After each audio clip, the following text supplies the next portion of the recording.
As long as there have been road vehicles, there have been people modifying and rebuilding them to run on railways. Most of the time this is done for fun or simply to cut corners, but it's often the case that a road vehicle modified to run on a railway is less effective than an actual purpose-built locomotive. There have been exceptions, however, the most effective of which involved traction engines.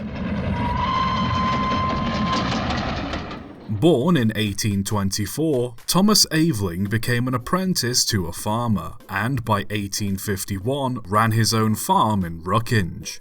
In 1859, he noted how portable steam engines would have to be towed around by horses, and felt that it was a waste of time given that these engines could produce enough power to drive themselves. He modified a Clayton and Shuttleworth portable engine so that it was capable of moving under its own power, resulting in the first ever successful traction engine. The engine also had the power to plough, pull heavy loads, and kept its flywheel so it could power threshing machines, saws, and other farm equipment. After refining the design, he started his own company to sell the engines, eventually partnering with Richard Porter to create Aveling and Porter. Aveling continued to develop his machines, inventing the steamroller in 1867. While steamrollers and ploughing engines were their biggest sellers, like many other companies at the time, Aveling and Porter also decided to build railway locomotives too. Most other manufacturers would build locomotives from the ground up as locomotives. Aveling, however, felt that it would be easier to instead simply modify his existing traction engines by mounting a traction engine boiler onto a new set of frames and replacing their road wheels with flanged railway wheels.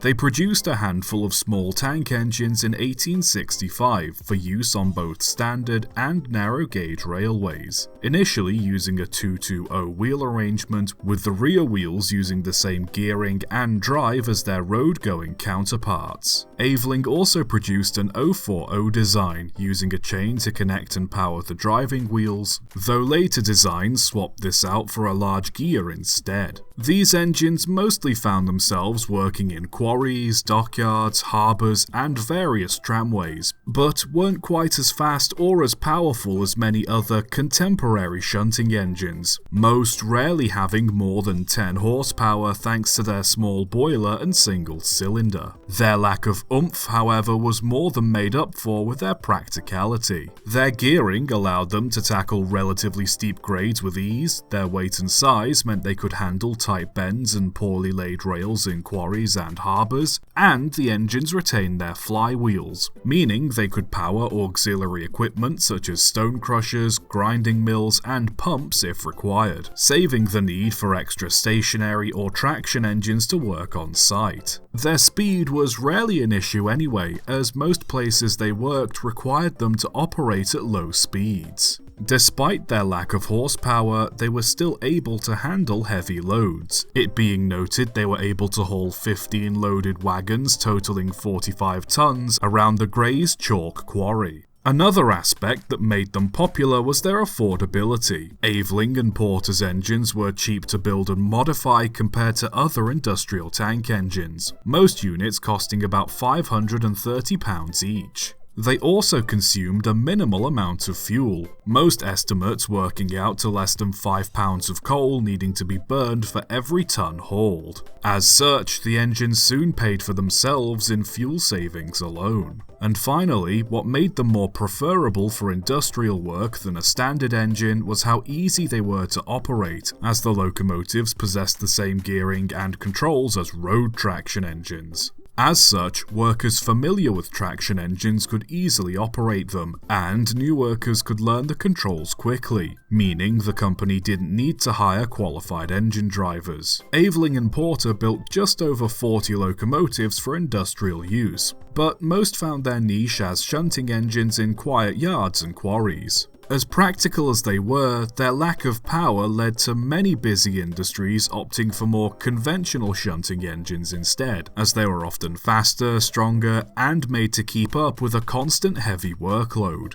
But for places such as gasworks, distilleries and quarries, where only a handful of wagons would need shunting over a short distance, they were ideal. The last Aveling and Porter locomotive was built in 1926, though by this point the design was considered out of date. Regardless, a handful continued to work until the 1960s before finally being withdrawn. 5 of Aveling and Porter's locomotives have been preserved, including Sydenham that worked the Erith Oil Works, Sir Vincent that worked the British Oil and Cake Mills, and Blue Circle that worked the Holborough Cement Works. The Aveling and Porter locomotives, while certainly not the best shunting and short-distance engines to have been built, their simplicity, affordability, utility, and overall practicality made them a pretty useful asset on many railways. Considering they were the 19th century equivalent of bolting locomotive wheels to a tractor, they turned out pretty good.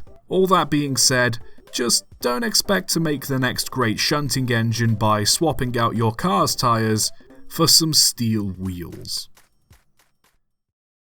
As road vehicles became more and more of a dominant presence, there have been many attempts to adapt them for use on railways or rebuild them into rail vehicles. Not all of these attempts have been successful, but for the most part, it's fairly easy to make a car work on a railway. This raises the question then, if it's easy to make a road vehicle work on a railway, how hard can it be to make a rail vehicle work on the road? The answer, as it turns out, is very.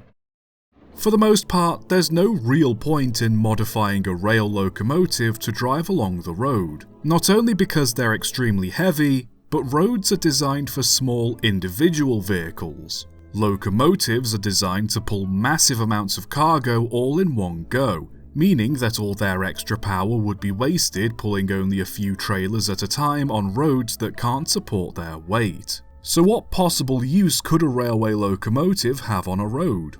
Well, power. The way most modern diesel-electric engines work is that rather than having the engine power a transmission which drives the wheels like a car, their engines instead power an alternator which generates electricity. This electricity is then fed to motors connecting to the locomotive's wheels, which allows it to move. Because trains are so heavy, freight trains especially, these locomotives need to generate a lot of power to start and move such massive loads. As such, most diesel-electric freight engines are essentially mini power stations on wheels. And I'm not exaggerating when I say that. In 1998, a town in Quebec used a single M420W locomotive to power their town hall, police station, and multiple municipal buildings after an ice storm took out their power grid. While it wasn't exactly powering the whole town, the fact that one locomotive can consistently generate enough energy to give hundreds, if not thousands of people heat and light is very impressive, and possibly something some engineers tried to capitalize on.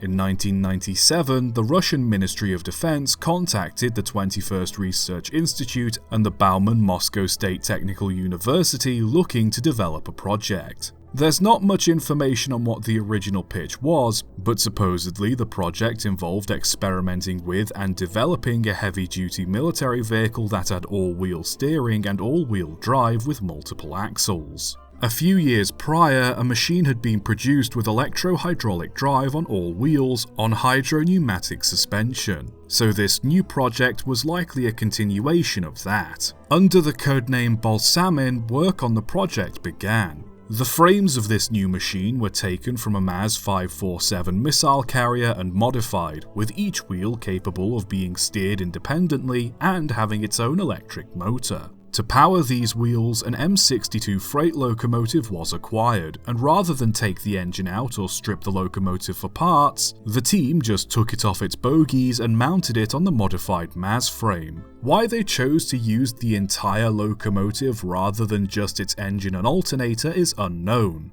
But with a 14D40 two-stroke 150-litre V12 engine capable of producing 2,000 horsepower, it's fair to say it was probably more than enough to generate the electricity needed to drive the wheels, if a little excessive. Other modifications included fitting battery boxes to the sides and converting the rear cab into an extra fuel tank. Why the government funded the project and what they intended with it is still pretty much unknown. Like I said, part of the project is theorized to do with testing a new suspension and driving method for army vehicles, but the choice to use an M62 locomotive to make up the bulk of the machine has led many to believe that it was intended to be used as a mobile power station for off-grid or remote areas. Given how much energy the engine can produce, that theory makes sense since the amount it generated compared to how much the wheels needed was quite excessive, but then again, this is all just speculation.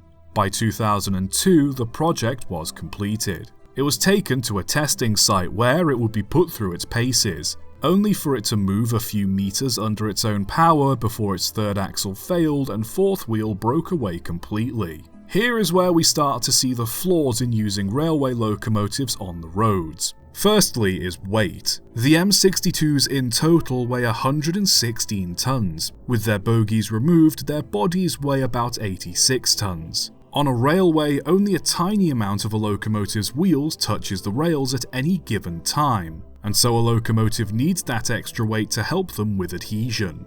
Given that the average modern SUV weighs between 1 to 2 tons, and heck, even an M1 Abrams weighs between 60 and 70 tons, even with 12 wheels and off-road suspension, a locomotive's weight is well in excess of many bridges and highways, and off-road, 86 tons of steel isn't exactly easy to pull out of the mud. There's a reason why railway tracks are made out of solid metal, held together with sleepers, and heavily reinforced. Secondly is practicality. When cars or other road vehicles are converted into rail vehicles, the procedure is relatively straightforward. Usually it involves simply swapping out the wheels, reinforcing the frames, and adding couplings. I'm oversimplifying a bit, but those are the broad strokes. Rail vehicles, however, require significant and complex modifications in order to run without rails, such as fitting a steering system, transmission, and brakes strong enough to stop such a heavy machine safely, on top of wheels strong enough to support and evenly distribute said weight. And finally, it's just simply overkill. Cars don't really need much power to get going, as the only thing the engine needs to move is just the car on its own. A locomotive, on the other hand, needs as much power as it can get because it also has to move freight trucks and passenger carriages as well as itself. Their engines then are naturally much more powerful than those of cars, but given how little power is needed for a car to move, a locomotive's engine is massively overkill for such a simple job. To put it into perspective, the engine in a Volvo XC60 can output between 115 to 214 horsepower. Meanwhile, the engine in an M62 diesel produces an average of 1,974 horsepower. Even something as plucky as a Class 08 shunter produces between 350 to 400 horsepower. Using a locomotive engine to run a road vehicle would be like trying to modify a jet fighter into a crop duster. They're just in completely different leagues. After the M62 Mobile's failure, funding for the project was quickly axed. Despite its abysmal performance, the machine was preserved and put on display at Kolomna Locomotive Works Plant 38. However, nobody's really seen it since the plant was partially liquidated in 2011, and so whether it's still in one piece is somewhat of a mystery. Modifying a railway locomotive for road use is a novel idea. On paper, a big engine and a lot of wheels should make a powerful machine, but some things just aren't designed to be adaptable. Stay in your lane feels a little reductive to say, so perhaps remember instead that for some of us, there are environments in which we struggle, but you don't need to exceed everywhere to be great. Sometimes sticking to what you're good at is enough. In 1913, during the London Imperial Motor Transport Conference, the general manager of South African Railways brought up a problem he was having. Many of the railway's branch lines were unprofitable, despite them being the only means of transporting agricultural and mineral goods in the area. Development of South Africa was greatly hampered due to lack of transport, and so the motion was put forward to find a cheaper means of running these branch lines. Shortly afterwards, railway engineer Major Frank Dutton felt that he had the perfect locomotive to solve the problem: a tractor.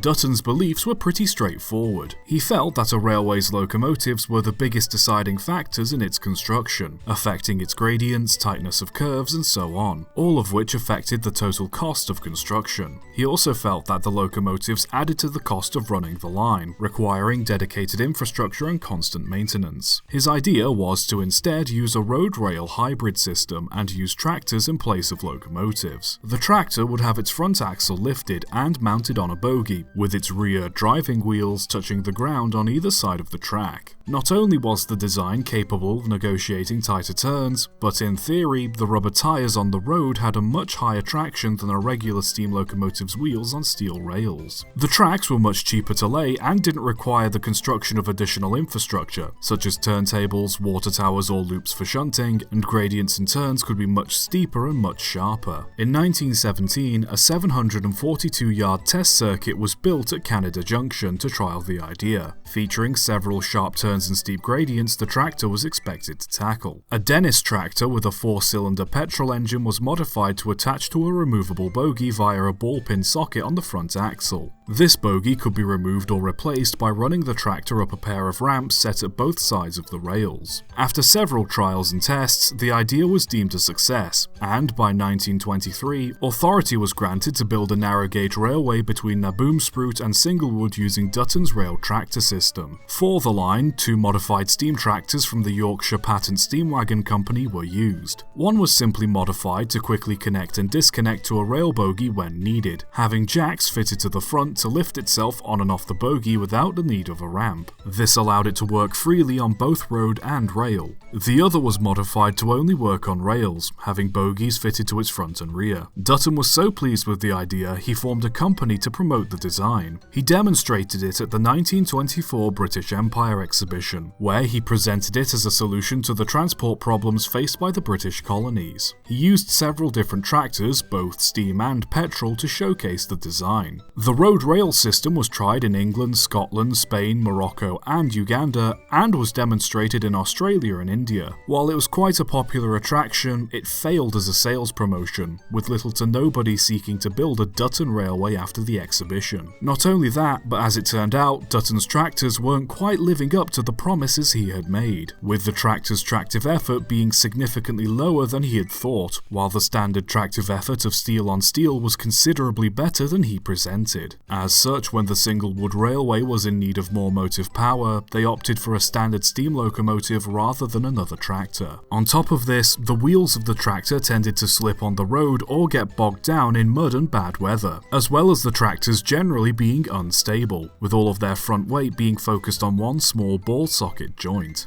In the end, the rail tractors were found to only have a few niche uses and little else, as they suffered from both the drawbacks of road and rail without benefiting from any of their respective upsides, lacking the speed and load capacity of rail while also not possessing the mobility and overall freedom of direction that roads provided. By 1927, the Singlewood line in Africa was re-gauged and ran exclusively by steam locomotives. At the same time, Dutton's Road Rail Company had to close down. In the end, despite being quite a promising idea, Dutton's road rail tractors turned out to be a 2-in-1 disappointment. The idea was sound enough, as road rail vehicles exist today, mostly for maintenance or short-distance shunting. However, his execution left much to be desired. You can put it down to poor design, the technical limitations of the time, or simply it being a bad idea, but at the end of the day, I think the lesson here is that trying to take the best from two worlds will sometimes leave you with the worst of both.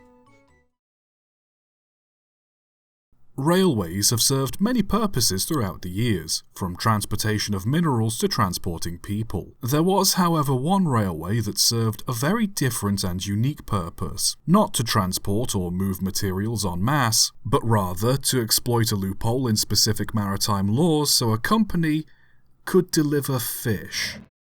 In 1920, after evaluating the effect naval blockades from the First World War had on shipping, the United States put laws in place to ensure that any goods being shipped between US ports would be exclusively done by US ships. The Jones Act, as it is known, requires that any ship transporting goods or people from one US port to another must have been built in the US out of at least 90% US steel, be owned by a US citizen, at least 70% of the crew be US citizens and it must fly the US flag. This way, companies can't outsource transportation work to cheap foreign ships and ensures that things being shipped from one US port to another is done exclusively by US ships and follows all the rules and guidelines set in place by the Act. Some northern shipping companies try to get around this by delivering to ports in Canada, and from there moving the supplies by land to its intended destination in the US. However, as the final destination of the cargo was still the US, the Act still applied, meaning that unless the ship carrying the cargo was US built and operated, the company would be hit with a hefty fine and a lot of legal trouble. This meant that if a company wanted to get around the Jones Act, they would have to get creative, which is exactly what the American Seafood Group did.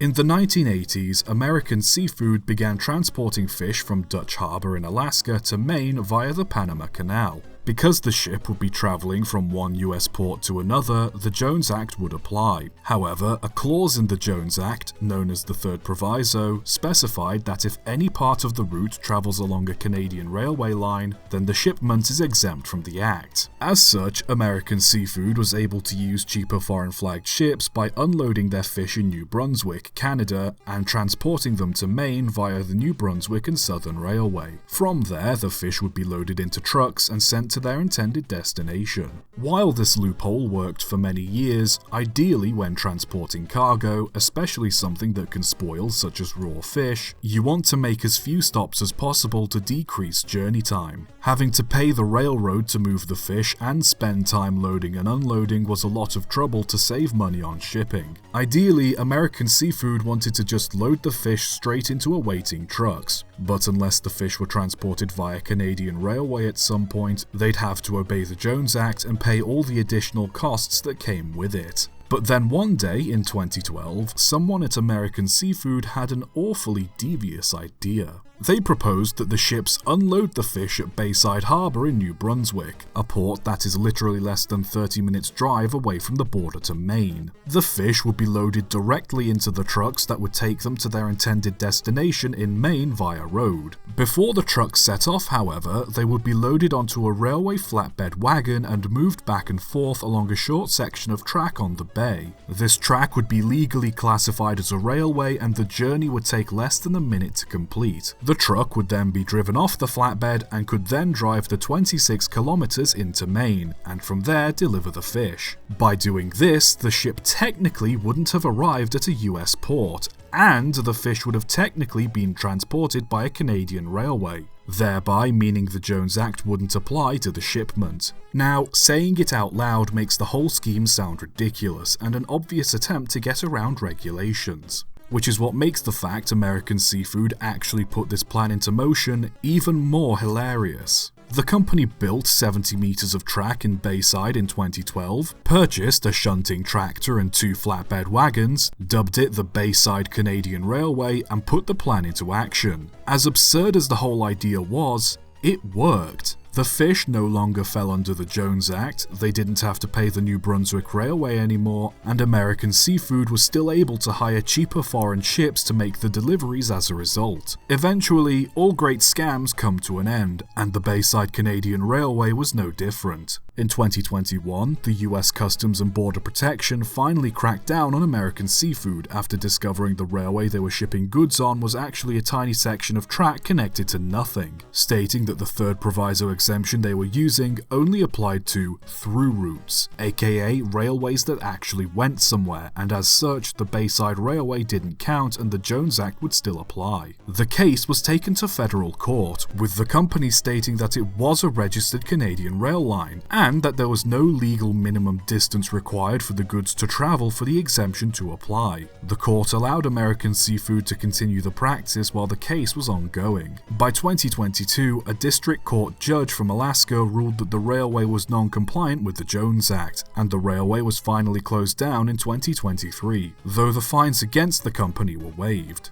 As I said, railways have been built for many reasons and to serve many different purposes over the years. But out of them all, I think we can all agree that none may be quite as unique or bizarre as the Bayside Canadian Railway. In a world where new railways are becoming more and more of a rarity, it's nice to know that railways still have their place in the modern world. Even if it is just to exploit a niche maritime law so a company can save money on transporting fish, in a way that's as obvious as it is hilarious. Trains work best when they have tracks to travel on. It's steel on steel that allows trains to pull such heavy loads so quickly in the first place, so you'd think that driving a locomotive off-road would be a terrible idea, and you'd be somewhat correct. But that didn't stop some engines from finding a way of running without rails. Logging locomotives had to tackle some pretty tough terrain. Steep grades, bumpy ground and mud are all difficult enough to traverse, never mind having to lay rails for engines to run on too. Laying rails was essential however for some logging companies, as it meant they could move lumber all year round instead of having to wait for winter. Companies that couldn't afford rails or logged in areas where laying rails was impractical or even impossible had no choice but to wait for winter so they could load their lumber onto sleds and have teams of horses pull them. Horses, however, could only pull so much weight, and it would take several horses just to pull one fully loaded sled. Not only that, but when going downhill, it was very difficult to keep control of the heavy lumber sleds, often leading to accidents. Ideally, what these loggers needed was something with the same power as a locomotive that could run on regular ground. Traction engines were used by some companies, but they weren't always reliable in mud or heavy snow. Then one day, a chap by the name of Alvin Lombard came along. While discussing ideas with his colleague Johnson Woodbury, Woodbury told Lombard of an idea he had for an off-road machine that could help drag lumber sleds in winter, but didn't have the money or resources to put together a prototype. A few days later, Lombard happened to meet an executive of a logging company and shared the idea, to which the executive said he'd be first in line for one of these machines if Lombard built one. That was all Lombard needed to hear, quickly drawing up plans for the logging machine. The design used a pair of track treads, each powered by their own engine which received steam from a vertical boiler. Having the treads be individually powered allowed the machine to steer, but horses would still be at the front of the contraption to help guide the direction it would be going in when in motion. He took the drawings to the Waterville Iron Works and, by Thanksgiving 1900, the prototype was completed. Upon being steamed for a public demonstration, the machine not only terrified locals, but the tracks broke, sending Lombard back to the drawing board. The track problem was fixed by using stronger steel, and 2 of these machines were built for use around Eustis, Maine. Lombard still felt he could do better and came up with a more refined version. The new design was essentially a saddle tank locomotive, but with smaller cylinders that would power the tracked wheels through a series of gears and skis mounted at the front. The skis could be turned, allowing the machine to steer on its own without the need for horses to guide it, and could also be swapped out for wheels, allowing it to run on roads. The first of these new, refined log haulers was sold in 1903, proving to be an instant success. The saddle tank helped put more weight on the engine's tracks, giving it better traction. They could run just as well on wood or coal, and their water tanks could be refilled easily by either pumping water from nearby ponds, or in winter by shoveling snow into the tank. Where once between 4 and 8 horses were needed to pull one heavy sled, only one log hauler was needed to pull several sleds at once. Later haulers were recorded being able to pull 12 sleds in ideal conditions, with the record for the longest train pulled by a single hauler being 24 sleds long. Operating a log hauler required a team of 3 to 4 people. A driver and fireman would reside in the rear cab, keeping pressure in the boiler and driving the engine, while a steersman would be sat at the front steering. Some crews also had a conductor who acted as a brakeman and kept an eye on the sleds during transit, though sometimes this job was handled by the driver instead. Without doubt, the one with the hardest job was the steersman, especially in winter. While the driver and fireman got to stay cozy in the cab, the steersman was at the front of the engine, usually exposed to the elements while having to turn a cold metal wheel. The only thing they could do to fight off the cold was bundle up, but even then sparks from the engine's funnel were known to set their clothes on fire if they weren't careful. Many better off steersmen would buy leather clothes to wear while driving to keep themselves from being ignited. Some companies modified their haulers by building a small shelter on the front of them to provide some protection for the steersman, but this not only limited their field of view, but also made it much harder for them to jump clear should the hauler crash or tip over. And boy, did they do that a lot. It was common practice for many logging companies to establish roads going downhill from logging sites to woodyards, as it was next to impossible to pull the heavy timber up even shallow hills. Because of this, most log haulers would have to pull sleds downhill, and the weight of the sleds combined with the hauler's lack of brakes often led to them skidding down hills, turning too sharp and jackknifing their loads, or straight up sliding into a ditch and rolling onto their side. Engines having dented water tanks and rebuilt cabs were a very common sight. To help provide extra traction, hay was sometimes sprinkled along the roads ahead of the haulers, but this wasn't always effective as deer were known to come along and eat it before the slow-moving haulers passed over it. Despite the dangers and operational hazards, Lombard steam log haulers were quite popular with those who used them, with 83 being built in total. They were so popular in fact that not only were they used in the US, Canada and even Russia, but the Phoenix Manufacturing Company in Wisconsin even licensed the design from Lombard so they could produce their own log haulers. The Phoenix design worked similar to Lombard's but with a few minor changes. Rather than 2 cylinders, the Phoenix engines had 4, 2 on each side which pointed downwards, driving a shaft similar to a Shay locomotive. The other main difference is that the Phoenix engines kept their water in well tanks mounted under the boiler, as opposed to saddle tanks like their Lombard counterparts. Aside from that, both machines were quite similar in performance and handling, though Phoenix went on to build over 200 of their haulers. As amazing as these logging locomotives were, times changed and other machines took their spot in the limelight, namely bulldozers. Thanks to bulldozers, it was easy to make a relatively level and rugged road through forests, making it easier to lay rails or allow newer trucks to access logging sites. Not only were these roads much safer than pulling logs via sled, but also allowed companies to move logs all year round. While Lombard's machines could work all year round, they still needed the ground to be frozen solid and covered in ice and snow to move logs effectively. Lombard tried to build new haulers with both petrol and diesel engines as times changed, but these weren't as powerful as the original steam designs and ultimately couldn't keep up.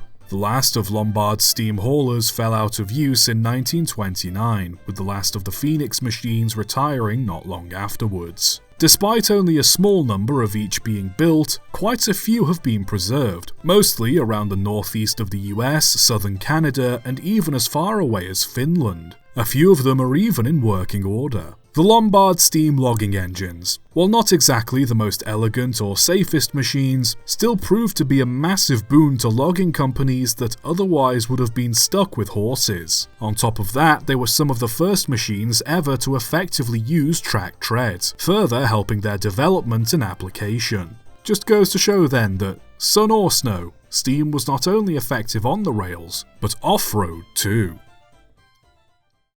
Railways are very good at moving bulk materials very fast, but their size and lack of friction between the locomotive and the rails makes them very impractical when negotiating tight bends and on uneven surfaces. Roads are good for moving stuff over uneven terrain and getting to places otherwise inaccessible by rail, but can only move a small amount of goods at one time. If only there was a way to combine the two, to be able to follow a twisting and uneven road while also having the speed and lack of friction as a railway. Born in 1826, Jean Larmanjat was a French engineer who felt he knew exactly how to get the best of both worlds when it came to road and rail.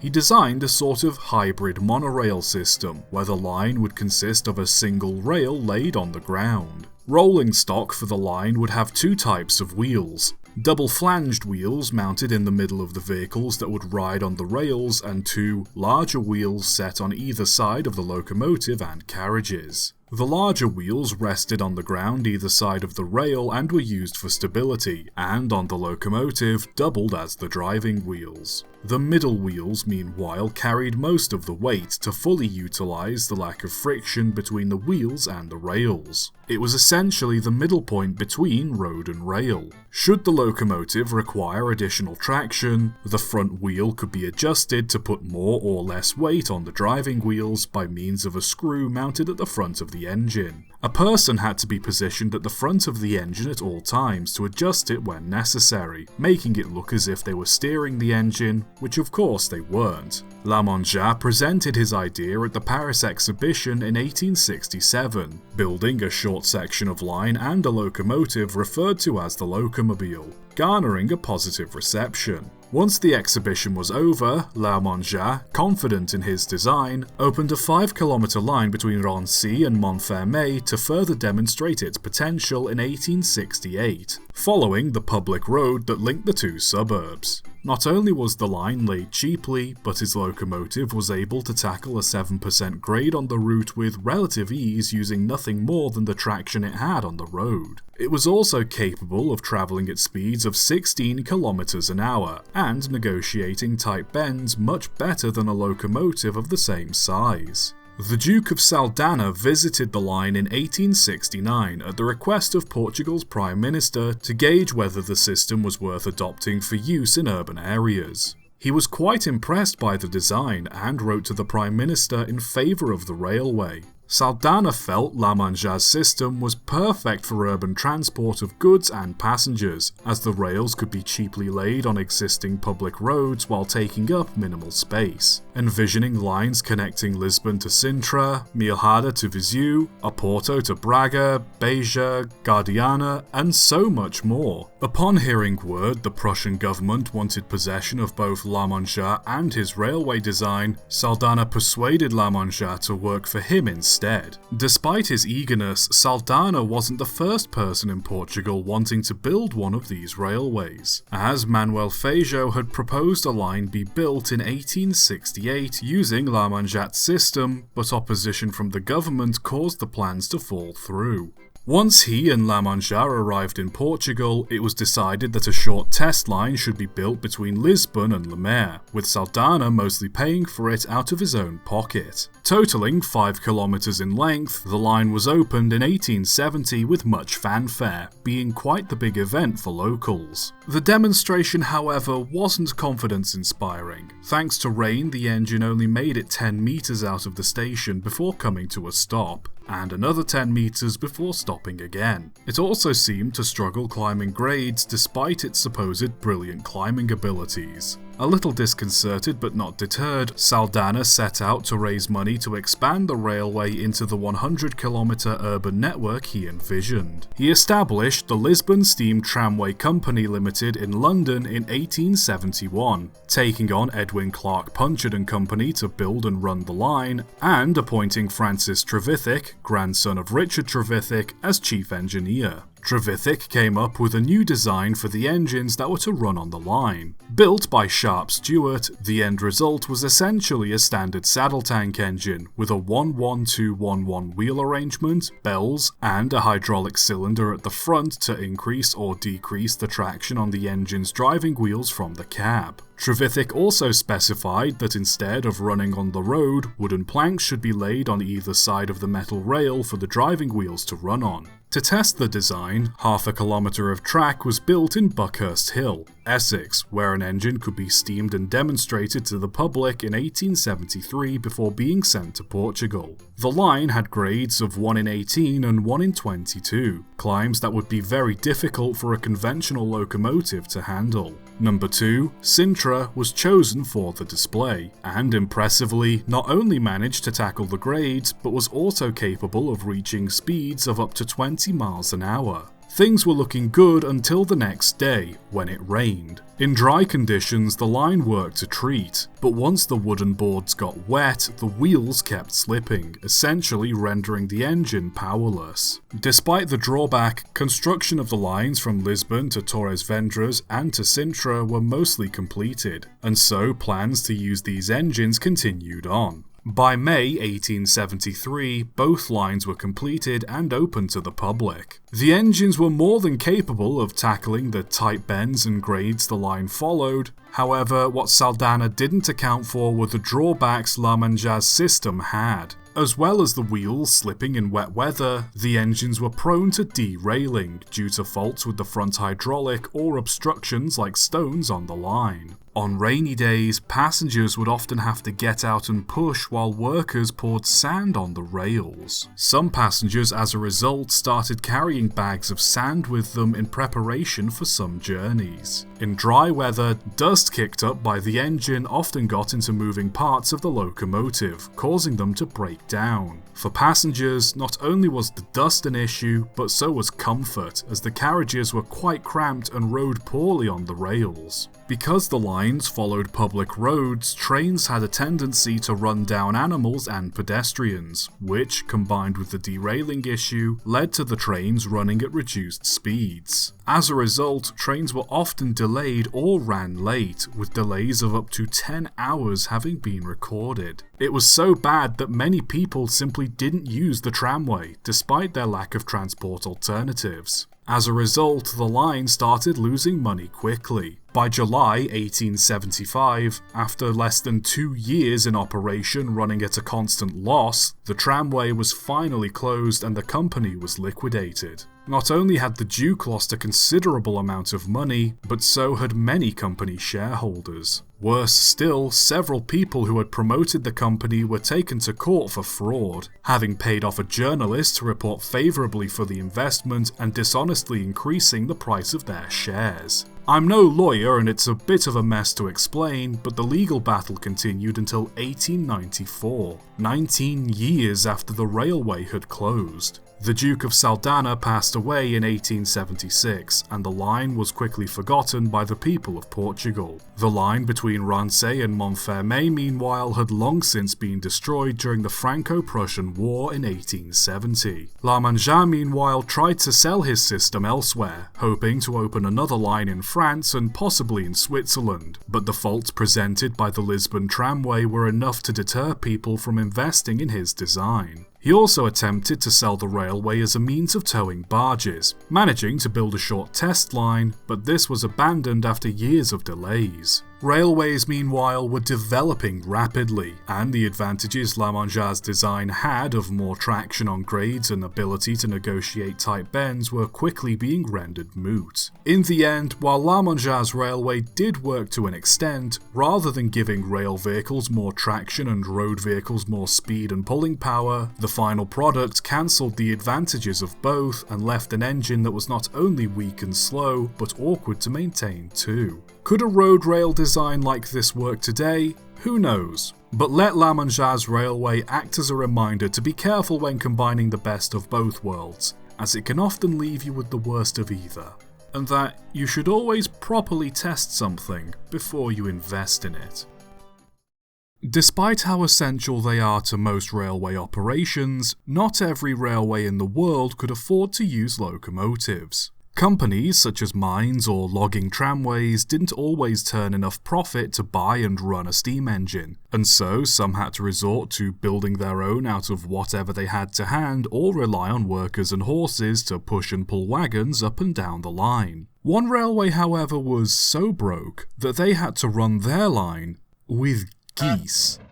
In its heyday, the Rio Grande Southern Railroad thrived on transporting minerals through Colorado and New Mexico. But by 1893, the silver panic and the following economic turmoil caused most of the mines the railroad served to close down. With its main source of revenue gone, the Rio Grande resorted to moving passengers, livestock, mail, lumber, and whatever mineral traffic it could to keep going. And while this did help the railroad turn a profit, it wasn't nearly as much as the line initially earned. Not helping was how costly the railroad was to maintain. Heavy rains often caused bridges to wash out and damage trestles, mudslides would often block and distort tracks, and snows in the winter would leave some parts of the line inaccessible without heavy snow-clearing equipment. As such, the 3-foot gauge rails were notoriously ill-maintained on many parts of the line. Locomotives were only steamed when absolutely necessary, and passenger trains only ran at peak hours. As endearing as this poor man's just getting by railroad was, it wasn't enough to keep it operational forever. Stacking maintenance and running costs only got worse during the Great Depression, until eventually the line was unable to afford the fuel or the crew to run a single engine. The only reliable source of income the railroad had was the contract to deliver mail to towns around the mountains, and not wanting to lose it, the Rio Grande needed to find a way to run trains for next to nothing.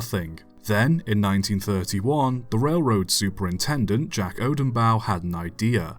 Why not use cars? Years earlier, in 1913, the railroad had built an inspection vehicle out of a Model T Ford. It was involved in an accident and eventually broken up in 1925, but it had proven to be cheap and reliable to run. As such, the Rio Grande purchased a Buick Master 6 sedan and modified it to run on the line, replacing the front axle with a 4-wheeled bogie and extending the rear into an open platform. The resulting vehicle was dirt cheap to build, fuel, and required only one person to operate it. Numbered 1, it was an instant success for delivering mail, and despite its lack of comfort, ended up replacing the steam passenger service between Dolores and Durango. Seeing the savings the railcar provided, another was built the same year, again made out of a Buick, but this time fitted with a larger, enclosed freight compartment at the back, a driven 2-axle bogie instead of a single axle like number 1,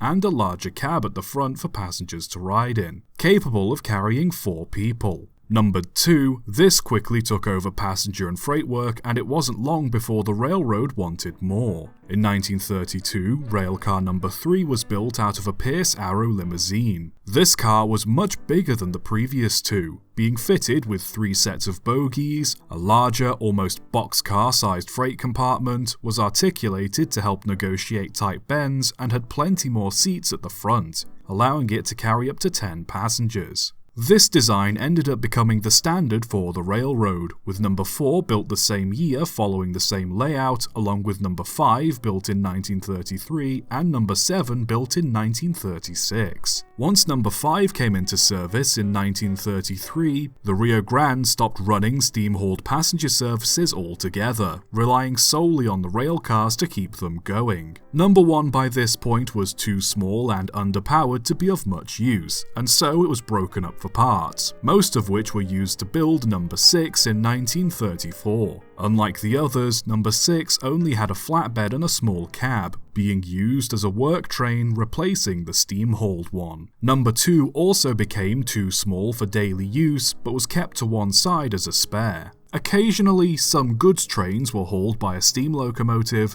but for the most part it was just these rail cars keeping the Rio Grande running in the Rockies. They soon became quite the common sight for locals, and were eventually given the nickname of the Galloping Geese. The poorly maintained tracks often caused the cars to lean side to side, making them look as if they were waddling as they travelled. On top of this, the hood covers would often be lifted to the side to help cool the engine, resembling a pair of flapping wings, and them being fitted with horns instead of whistles only added to their goose-like nature. Over time, the geese were modified and upgraded to keep up with their work, with number 2 being fitted with a Pierce Arrow car body and a better engine in 1939, and numbers 3, 4 and 5 had new, more spacious Wayne Bus Company bodies fitted in 1946, and new straight 6 engines that were surplus from the war. As amazing as the geese were at saving the Rio Grande money, they weren't exactly the pinnacle of rail travel. Not only would passengers have to be in the same cab as the driver, but were also often quite cramped on busy days, and had to suffer from a lack of air conditioning in the summer and little heating in the winter. The cargo spaces were built with wooden frames, and the thin sheet metal was just nailed on. As you can imagine, it didn't take much to dent it.